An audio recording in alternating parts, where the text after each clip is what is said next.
അറ്റ്ലാന്റയിലെ ഇന്നലത്തെ രാവിലെ ഒരു ത്രില്ലർ പരിവേശമായിരുന്നു. ലോകകപ്പിലെ തന്നെ ത്രില്ലർ പോരാട്ടങ്ങളിൽ ഒന്ന്. ഒരു നോക്കൌട്ട് മത്സരം എന്നാൽ ഇതാണ്. റൊണാൾഡോയും നെയ്മറും ലോക ഫുട്ബോൾ വേദികളിൽ നിന്ന് വിട പറഞ്ഞിട്ട് സമയങ്ങളുടെ ആയുസ് മാത്രമേ ആയിട്ടുള്ളൂ. ഒരുപക്ഷെ ആ വിധി തന്നെയും വേട്ടയാടുമെന്ന് അയാൾ പോലും ചിന്തിച്ചു കാണും. ഒരു ലോകകപ്പ് ചരിത്രത്തിലെ ഏറ്റവും വലിയ തിരിച്ചുവരവിലൊന്ന് അതായിരുന്നു അർജന്റീനയുടേത്. ഫറോവമാർ അർജന്റീനയെ തീർത്തു എന്ന് തോന്നിയതായിരുന്നു. അർജന്റീനയെ പോലെ ലോക ചാമ്പ്യന്മാർക്കെതിരെ അവരുടെ എല്ലാം പുറത്തെടുത്തായിരുന്നു ഈജിപ്ത് ഇറങ്ങിയത്.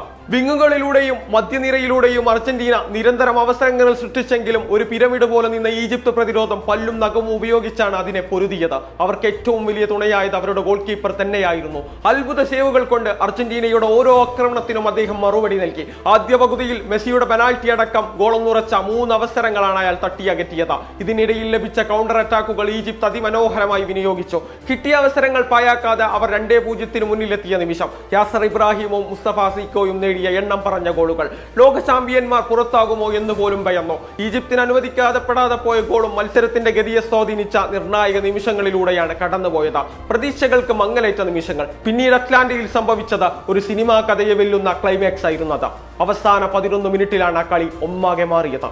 പന്തിന്റെ വേഗതയും പാസുകളുടെ കൃത്യതയും ഗതിമാറ്റി. മെസ്സിയുടെ ക്രോസ് റൊമേരോ വലയിലെത്തിച്ചപ്പോൾ തന്നെ അങ്ങ് ബ്യൂണസ് എയേഴ്സിലെ തെരുവുകളിൽ പോലും അവരുടെ പ്രതീക്ഷകളുടെ കാറ്റ് വീശി തുടങ്ങിയിരുന്നു.